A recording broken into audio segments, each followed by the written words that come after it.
Atlantic Lithium's interim CEO, Len Kolff, is here today to discuss the company. Good to have you here, Len. Likewise, Alicia, great to be here and thanks for having me. Len, Atlantic is working on Ghana's first operating lithium mine. Give us the story behind this asset and what the team is working on. Yeah, well, this is the Ewoyaa Lithium Project. It's a hard rock spodumene pegmatite project. And we're getting ready to deliver our PFS, so that's kind of the stage we're at. It's a pretty exciting project, unique geology that lets it be very easily processed, and it's really close to operational infrastructure. So we're only 100 kilometers from operating port. We're adjacent grid power, all in the pro-mining jurisdiction of Ghana. So it's a really exciting project and that we're advancing aggressively through to PFS and then onwards to DFS and permitting. As you say, it's on to the final steps now at Ewoyaa, and you're also fully funded to production under an agreement with Piedmont Lithium. What are the direct next steps in order to get the project off the ground?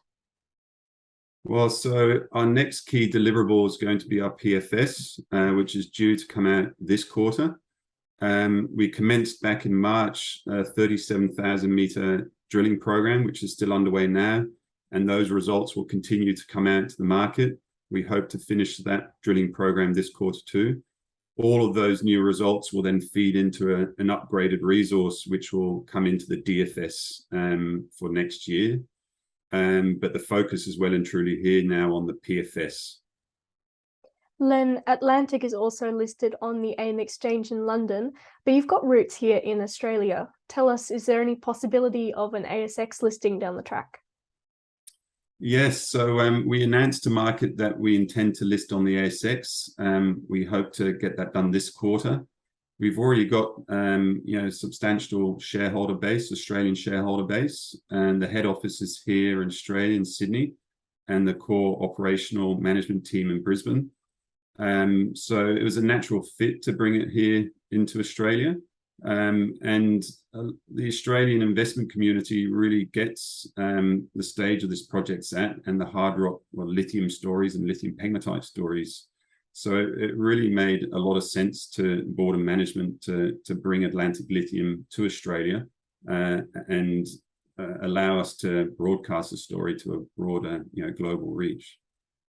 So Len, beyond an ASX listing and the PFS, what's next for Ewoyaa and the Atlantic team? Well, our immediate focus is going to be the PFS, as you mentioned.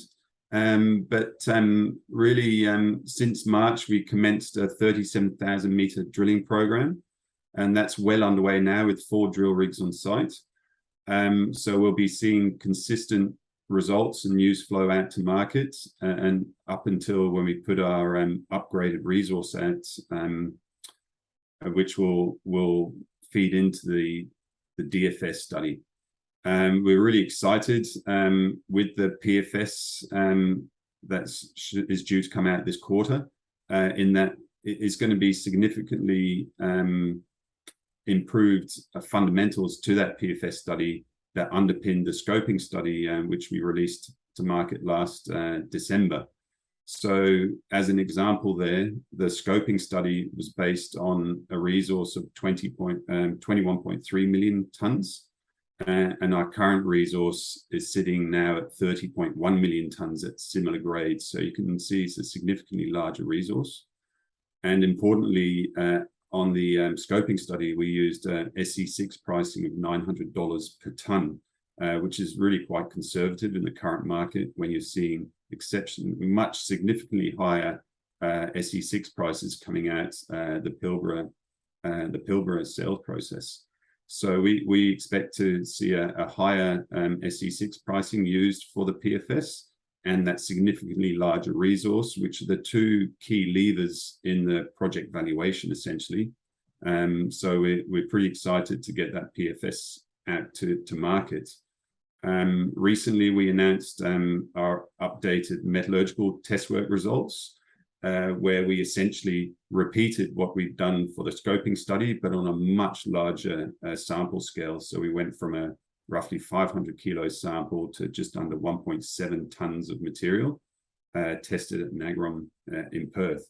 And that importantly showed us that we were able to produce a premium SE6 spodumene concentrate product at a coarser 10mm crush than what was envisaged under the scoping study, which was at 6mm.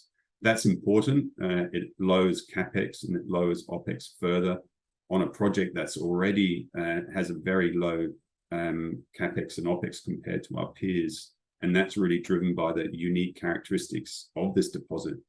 We don't need to go to flotation. It's very coarse-grained spodumene and coarse mineralogy that allows us to beneficiate, produce an SE6 concentrate without flotation and just a DMS gravity-only process flotation. We'll keep our ear to the ground for further updates on the PFS and your upcoming listing. Len, thanks for your time. Thank you very much, Alicia. Great to be here.